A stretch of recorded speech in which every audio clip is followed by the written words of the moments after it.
Hi hello welcome to Aadab TV. This is Saritha. Tollywood hero Manchu Manoj మరోసారి తన ధైర్యం ఆత్మవిశ్వాసం చూపిస్తూ సంచలన వ్యాఖ్యలు చేశారు.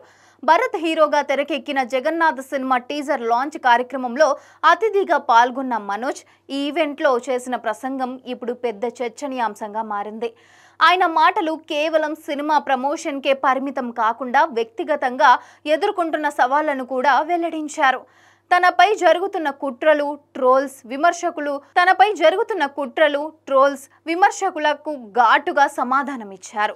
నన్ను తొక్కాలని ప్రయత్నిస్తున్న వాళ్ళు చాలా మంది ఉన్నారు, కానీ ఎవరు నన్ను అభిమానుల గుండెల నుంచి తీసేయలేరు అని స్పష్టం చేశారు. ఫ్యాన్స్ ఇచ్చే ప్రేమ తనకు అసలైన బలమని, వారి ఆశీస్సులతో ఎవరైనా ఎదిరించినా ఎదుర్కొంటానని సవాల్ విసిరారు.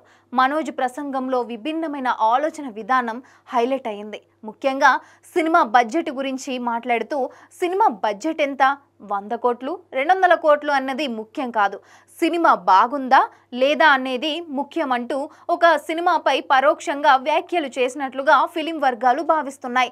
ఇటీవల ఒక ప్రాజెక్ట్ బడ్జెట్పై వచ్చిన హంగామా నేపథ్యంలో ఈ కమెంట్స్ మరింత దారుణంగా చర్చకు దారితీశాయి.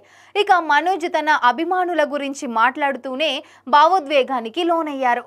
మీరే నా దేవుళ్ళు, మీరే నా కుటుంబం, నేను అమ్ముడుపోయేవాడిని కాదు అని చెప్పుకొచ్చారు.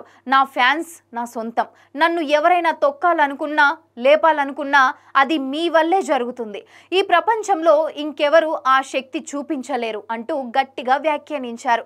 అభిమానుల ప్రేమకు ఆయన కృతజ్ఞతలు తెలియజేశారు.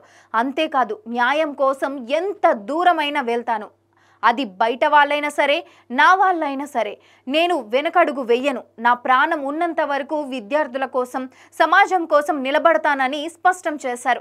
ఈ మాటలు ఆయన మనసులో ఉన్న సంకల్ప బలాన్ని చాటి చెప్పాయి. ఈ ప్రసంగం ఇప్పుడు సోషల్ మీడియాలో వైరల్గా మారింది.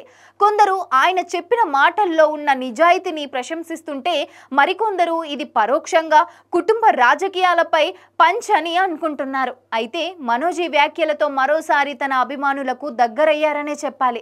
జగన్నాథ్ సినిమా ప్రమోషన్స్తో మొదలైన ఈ వేదిక కుటుంబ వివాదాలు, వ్యక్తిగత అభిప్రాయాలు అన్ని కలగలిసి ఒక పెద్ద చర్చకు దారితీసింది. మరి ఈ వ్యాఖ్యలు మంచు ఫ్యామిలీలో ఎలాంటి చర్చలకు దారితీస్తాయో చూడాలి.